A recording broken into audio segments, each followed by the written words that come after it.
Hi, all. Trust you all are doing good. Trust you all are doing safe. Well, I'm really sorry for all those people who are in the west coast of US and or western region of US and Canada. My heart just bleeds when I hear about the news of what's happening over there because of heat wave. I just get only one question. Look what we have done for our planet. Can't we do something now to make our world a better place for our future generation, for us? I was just going through and reading this, and I came across this, and it really touched me. God first created water, and then He said, "Let there be land." Then water separated, then land came out. When the land came out, He said, "Let there be vegetation," which means first day was light, second day was water, third day was land with vegetation. After that, he went ahead and saw that the vegetation is really beautiful, everything is going fine. But then he realized that the vegetation also needs rest. They can't keep preparing food, they need rest too. That's when he created the daylight and the night light. And then he created a mechanism that during the day, plants prepare the food, during the night, even they rest. He's been so mindful even about the plants.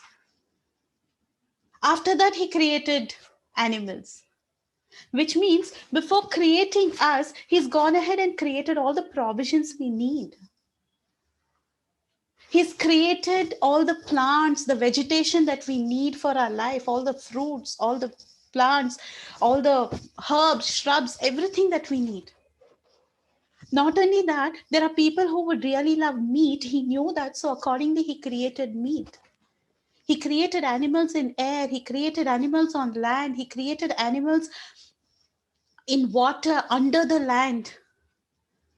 Wherever whatever provision is needed, he gave all the provision and then created us. How many of us thank him every day for all the provisions we have?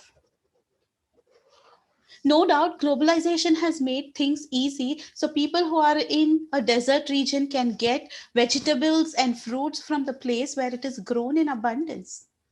Different kinds of meat from different parts of the world, because of this globalization, because of this transportation, because of whatever it is, they are able to get different parts of stuff in different parts of other countries. No doubt about it, it's a blessing in disguise.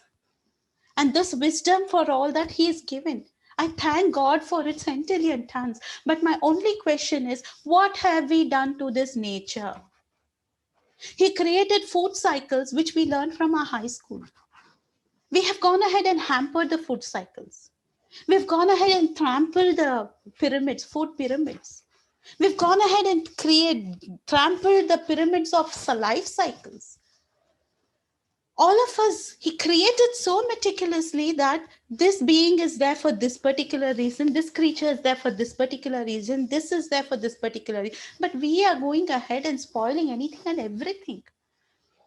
Not only for us, not only for us, we are spoiling it for all the other creatures around us, for all the other living beings around us. We are making it very difficult. We can voice out, but they can't.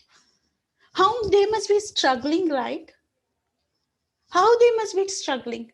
Not enough doing all this for creatures around, we have even gone ahead and spoiled plants, genetically modified plants, gone ahead and tried doing what not with treating them with chemicals, with fertilizers, infesting with all chemicals. When you take animals, they are infested with chemicals and hormones. For what joy? For what joy? We are spoiling the nature. And the result of it is heat wave, ice melting, globalization. We take great pride, it's good. But what have we done as a result of it? The pride, byproduct of all of our works, we are only facing the brunt right now. And what happens to our future generations? What happened to our kids and our grandkids? What are we going to leave on this planet? Don't you think the time has come for us to gear up and take some corrective steps? I know it is not the time for steps, it's the time for giant leaps. Can't we go about taking steps first and then take a bigger leaps? How much can a government of a nation do? Don't you think it's individuals' responsibility to start making the tiny, tiny changes? Shouldn't we all get sustainable in every area of our life? Shouldn't we start adopting sustainability in every area of our life so that we don't go about spoiling the earth anymore? Can't we work out some steps and mechanism to whatever damage that we have done, we can undo it or make it correct? Why aren't all people thinking in that note?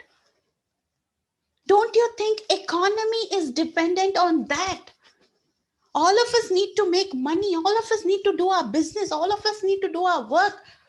But why are we talking? Why aren't we talking about the planet? Only if this planet is there, we can do all that. Today, the planet has come to a choking point. Why aren't we taking any steps?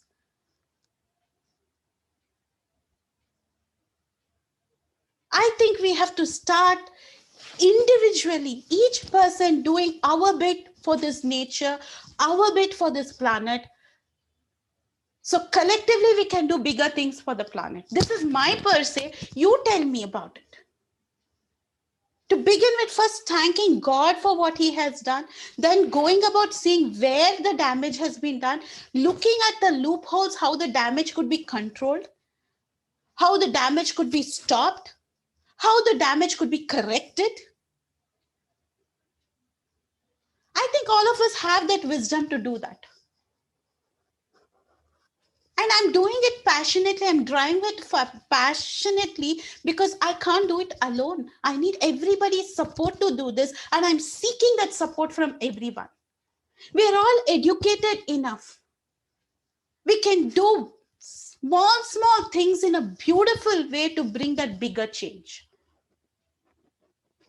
Can we join hands and make a pledge today that we will save our planet for our future generation, for our sake, for all the creatures around us, maybe plants, maybe animals?